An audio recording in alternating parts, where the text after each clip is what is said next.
at this point anyway. We're not quite where the AI is actually fully doing everything. I hope Yeah. that never happens in our lifetime. Yeah. But Dennis is actually a robot. He's just very convincing. We had a lot of makeup to do, cover up the rust patches.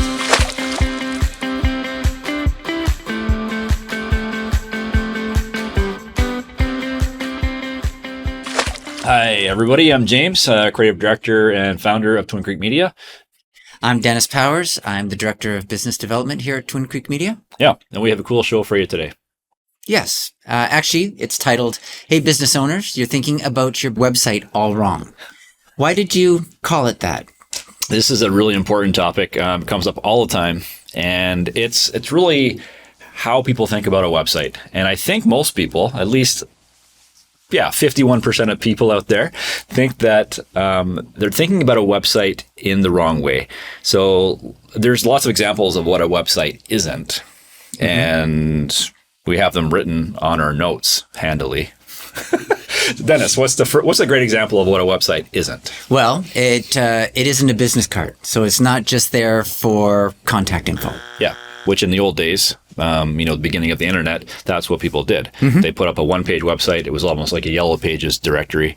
And it's like name, address, phone number and stuff like that. Mm-hmm. Those things are critical, obviously, but not the be-all and end-all. Right. And you should not think of your website as just a business card. Similarly, you should not think of your website as just a brochure. Mm-hmm. And that's often is another thing that people just get stuck on. It's like, I need some photos, need some video maybe, and some text and some, but sure, that's in the print world where you would hand someone some information. It's like, here's my, your trade show. Yeah. We have a brochure about our products, or we have a brochure about our services.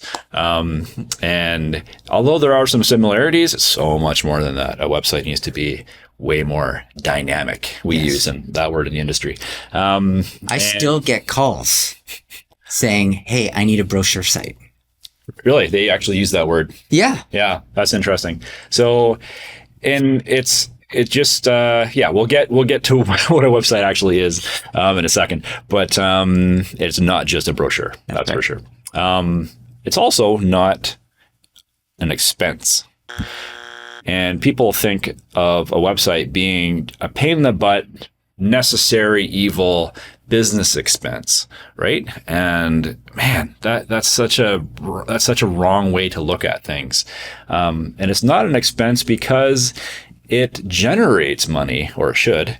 And this is kind of the whole point. Mm-hmm. So unlike, say, insurance, you have to have an insurance policy for your business, or you have to buy some tables and chairs for your office, it's office furniture. Mm-hmm. Those things are expenses. They don't actually produce any income. They don't produce any revenue. So and in your website, when people are thinking about, I have to redo my website, or I have to, update it. And it's just like they want to spend as little as possible because they treat the website as an expense, not as an investment into a tool for your business that's going to crank up growth. Mm-hmm. And that is really the nugget here. The key takeaway, one of the key takeaways of this whole thing is your website is a salesperson. 24 hours. Which takes us into the next point. So how you should think about your website is this idea of your website being a salesperson. In fact, it's one of your best employees you could ever hire. And that concept of treating your website like a salesperson, or like a really important employee, a key employee in your company, is really, really powerful, because it sets the stage for this mindset of, it's not how cheap you can build a website for. Get your neighbors, sisters, cousins, best friends, ex, to build a site on the side while they're going to school. Mm-hmm. And we've all been there, when we're starting a company, or when you're absolutely flat broke, you don't have, nickels to rub together. But, when you're a little bit more established in business, you need to reframe your thinking and really understand that a website is a business tool, and you should be thinking about how you can get the most out of it. So what you put in is actually relatively small. and we'll get into some costing at a later point. But it's interesting that your website has the ability to produce a lot of money. It's actually surprising when you start measuring it, and we do as a marketing agency. We measure what's going on and just how much revenue is being created from business websites. And you see the results. You see the results. Yeah. You have to be measuring the results, and that's another key thing. Lots of people actually don't know. They're like, my website must be. It's pretty important. I don't want it to be broken. Right now, it's broken. Or it has lots of like dead links or broken images. Yeah, because they've left it to the last minute because they're viewing it as an expense. Exactly, and it's not. So your website has a super important job. What are some of the jobs that your website has? Obviously, it's there for a good first impression, and to meet and greet your potential customers. Yeah, clients. Exactly. I mean, when sometimes it's the very first contact that people have. They may click on an ad or a link on our directory or something on social media, or might just Google your business, Google your services or something. They actually don't know your business name yet, but they land on your website. And it's amazing. You have 5 seconds to subconsciously impress that person. Yes. 5 seconds. It's also the squint test. When you squint at a website, what are you seeing? What are you getting out of it? Can you still get the gist of it when you squint? It's another little funny thing we do in the industry. So, but 5 seconds, and people are already subconsciously making up their mind whether am I in the right place? Is this business for me? Can I trust these guys? But very, very important. So the meet and greet first impression, building trust, we've identified a little bit already as well. That's a huge issue there, which is almost like a salesperson too when you think about it. First impression, hey, how you doing, Dennis? I'm James. And then what you say after that, and a couple of your stories, your eye contact, your body language, value, how you're dressed. Yeah. It all you start to build trust and you start to get a rapport going. Just like a salesperson too, the website's job is to educate and inform. So let people know about your products, about your services, about their stuff, about your business, about what you've done in the past. Give them reasons to trust you and believe you. And it's like, this is a company I want to do business with. I want to buy from, or I want to hire for something, or work with, or partner with. They can really help me. Yeah, exactly. So, I mean, part of that education and informing and that trust building is all to, in the end, when you're in business to actually achieve your goals, which is usually money related. But if you're a not-for-profit or a charity, doesn't have to be money related. It could be more about just reaching enough people with your message to hit your organization's goals, right? Or they may be selling tickets to an event, or fundraising, which is, I guess, money, but, or signing up enough people, getting enough people aware of your cause. Stuff like that. So it's often financial, but doesn't have to be. But your website needs to convince and sell in general, right? And we call that conversion, in the industry. So, and ultimately, you want your website to hand off that website visitor to a person. Yes. A human being. At this point, anyway, we're not quite where the AI is actually fully doing everything. I hope that never happens in our lifetime. But Dennis is actually a robot. He's just very convincing. We had a lot of makeup to do, cover up the rust patches on his face. So I mean, your websites, you kind of imagine it like almost like a sales office, right? Your people come in the front door and your website goes, hey, and then, one thing leads to another. And then they say, I actually have I'd like to introduce you to someone in the organization. Yes. And it's almost like that salesperson's job, right? And that's why we like to wrap this idea around the concept of a website being a salesperson. And I think another thing, when we talk about results, and we've been able to sort of track these, but I think things that we've both experienced by using websites as a salesperson or a sales tool is that handoff can be very, very good compared to other methods we've used in the past. I've experienced it firsthand, like the lead that comes in after they've spent time with your virtual salesperson, your website, and gone through that education and informing process, and then, handed off in the right way, and they've reached out to you and said they want to do business with you, that handoff can be very, very good. Well, it's because they've already learned so much and they've already had a good experience. Their first impression has been good. They've built some trust. They learned about your products and services and your company. And now they have some specific questions for a person. But the website has almost done the pre-sale, right? It's a pre-sales tool in that respect. So now, and it's important that while we're talking about all this, that you're building in this idea of, okay, it's a salesperson, but you need to know what your salesperson's doing. So, if you hired a salesperson, Dennis, what would be some of the very first things you would establish with that new employee? Sort of what their activities would be. How, the volume of activities that are necessary to be done. So you're getting to KPIs and metrics, right? So you're establishing, okay, these are your goals for your salesperson, and these are the metrics, and these are the numbers that we're going to be measuring and watching to know if that salesperson is hitting targets. Right. Wow. Imagine if you applied that same thinking to a website. Most people don't. No. They just go, I don't know. We'll hope for the best, right? We built our new website. It cost $1 million and go. Yeah. And then they cross their fingers or kind of like, hope for the best. And, maybe it didn't cost $1 million. Maybe it cost $500 because they were off the cheapest possible, do it yourself tool or your brother's sister's cousin's, girlfriend.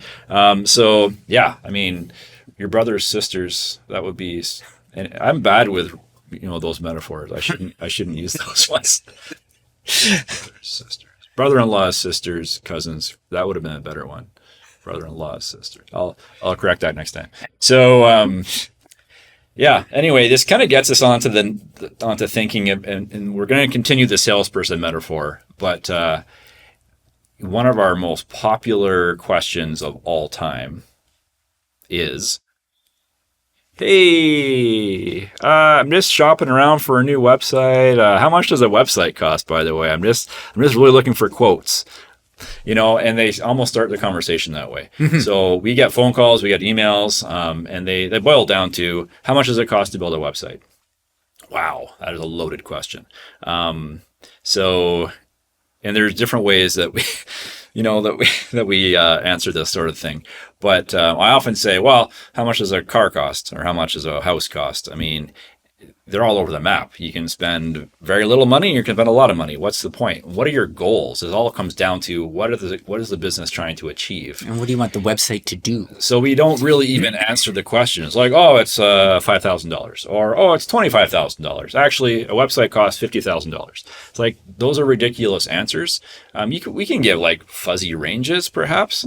But it all comes down to, what do you want your website to do and accomplish? And also, what are you going to get out of it? Plus, the website is just an initial cost. Going back to the salesperson metaphor, lots of salespeople are paid base salary plus commission. And they also need ongoing support, ongoing education. Like, you send your salespeople to training, right? You give them information to use. You build tools for them. Like, maybe they do need brochures or PDFs or videos or case studies or, things to hand out at trade shows. Like, the salesperson is important, but they also need support and the tools to be their best and to do their best job. Your website is actually similar. So you have an initial cost of building a website and making it, or upgrading your current website and improving it and making it really as good as it can be. But it really needs ongoing support in terms of the same sort of tools that a salesperson would need. So great videos, great photography, good information, things to download, things to sign up for, get on my email newsletter, or watch my video, watch my podcast. We have this top 10 checklist. grab it here, these sort of things. Successful client stories. Exactly. Successful client stories, or product reviews, show some evidence and some proof that people love your stuff, whether that's they love your service that you provided and they have a great write-up and a testimonial and a photo and they're just like, couldn't be happier with, or it's a product review, right? And there's like, this product is so good, right? And it doesn't matter what the product is, but it's really important that people see that other people love your stuff. Yes. It's called social proof. And we talk about that with customer testimonials and video testimonials and Google reviews and ratings and all sorts of things like that. But those are very important tools for your website to have as well. But often they're an ongoing thing. You need to keep adding to it. Yes. Your website doesn't launch and then stay under a rock. It actually launches and then you shine a light on it and send lots of people to your site. But it needs all that, all those tools and ongoing new articles, new blog. We talk about like Google. Google is a giant matchmaking service. All it's trying to do is match up what someone's looking for with a company that provides that. That's it. Yeah. So you, as a business owner or marketing person, need to be thinking about how you can get on Google's good side effectively. Like if you impress the socks off Google, Google will refer you to other people. Yes. And it's called ranking, ranking high on the results pages. So, but that's a whole science in itself. But it does need ongoing content, ongoing effort in creating new information and posting new stuff. And knowing the techie side of search engine optimization as well. So getting some nerds involved, not just people that design cool stuff, but the nerds that actually know what the pieces of code mean and the tags and, the tips and tricks of the trade. The speed of websites. Speed is a huge thing. Yes, user experience. And user experience and how things look on their phones. Yeah. We're going to get to some stats later on, and that's a really interesting thing as well. So the number of people using websites on their phone, they don't see your website on computers. So that's a really cool thing too. Yeah. Getting to the cost of a website. So the cost of a website, if we talk about base salary, what's a good salesperson salary? I mean, there's a huge base salary? Huge range. Yeah. $50,000? $50,000. I know some salespeople that make. One guy actually showed me his T4. I don't know why, but he's like, "Look what I made last year." It's like, it was almost $300,000. It's like, nice. That's more than I expected. So, and websites in general are far less than that, especially the mid-sized companies that Twin Creek Media works with. They have a budget of maybe $15,000 to $30,000. That's really the average range of a business website in the class of company that we're working with, which are mid-sized companies like with 10, 20, 30, 50 employees. Often is the sort of size company we're working with. But these companies, these companies want a website that looks amazing. We build something like that, and then as we said, we feed it every month with new stuff. The website evolves, it grows over time, but the websites are really, really the buy-in of this concept of your website being a salesperson is what we need to get across first.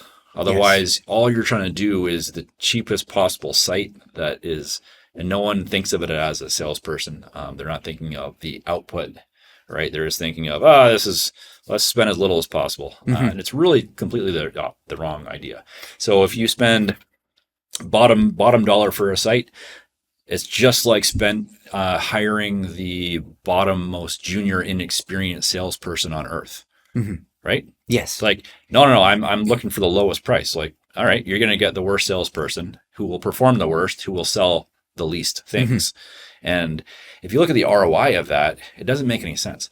Because if the difference between a $50,000 salesperson and a $100,000 salesperson, the difference is $50,000, right? Yeah. But the output may be a lot more. And would you want to put that junior low-cost salesperson in front of potentially a really good client? That's another thing. It's like, you really want that to be your first impression? Yeah. It's like, wow, aren't you selling yourself short? Your whole business looks a little That client has questions. That junior salesperson doesn't have answers. Maybe your website doesn't have answers. That's right. So, again, like it's an interesting thing. So the initial cost of the site, it's almost, I wouldn't say irrelevant, but it's not nearly as important as you think. So spend what you need to, so your output is going to be 10 times what you put in. We'll get to some examples later on, but it is a absolute drop in the bucket. Like a $20,000 website is a drop in the bucket in terms of what it outputs for the business. Like we're talking millions per year. Yeah, 4 or 5 years. It's ridiculous. Like I can't understate this, because we track so many different companies' performance in our agency. I can honestly tell you, like in black and white, the difference between building a site properly and not cheaping out, and thinking of it as a salesperson, as a business tool, and spending another, $5, $10, $15, $20,000 instead of going with the lowest bidder. It ends up being, it's so, I can't even put it into words hardly, but it's like a 50 times return, like difference wise, right? So when you have a $20,000 or $30,000 website produce an extra $1 million, I don't know what that multiple is, but it's a lot, right? Maybe, it's a good investment. It's a good investment. Absolutely. So the idea that your website is really just a starting point, is another very, very important thing when you're talking about building a website.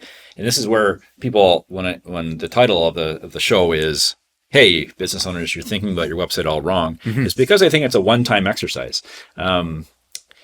Getting in shape is not a single race. You don't like sign up for a 10K run and go, "I'm going to get in shape. I'm going to do this 10K run. When I cross the finish line, I'm done. I'm in shape, man." It's like, this perfectly because you're a trail runner and you know how much effort it takes to get in shape, right? Yes. So, and I have good intentions about getting in shape as well. But we know it's a journey, and, life is a marathon, not a race, or whatever the metaphor is. But the website is the same thing. When you launch a site, that's the beginning. Yes. That's really only your first workout. And you're looking at those statistics, right? Yeah. How was that workout, or how was that run? I ran 5 kilometers and it took me 45 minutes. Could I do it in 30 minutes the next time? Yeah. You can view your website the exact same way. Yeah. And it gets better and better and better, higher performance as your website gets more in shape. It gets more productive. Yes. More efficient. Yes. And investing in your website as an ongoing activity, and treating it like an ongoing exercise and investment into your business is investing directly into the performance of that site, which is going to grow your company, bring more clients in the door, right? Or sell more things on your site. If it's an e-commerce site. So yeah, there's so much you can do. So we're going to show a list of things on the screen at this point, and actually, all the different sources of traffic that could possibly go to your website.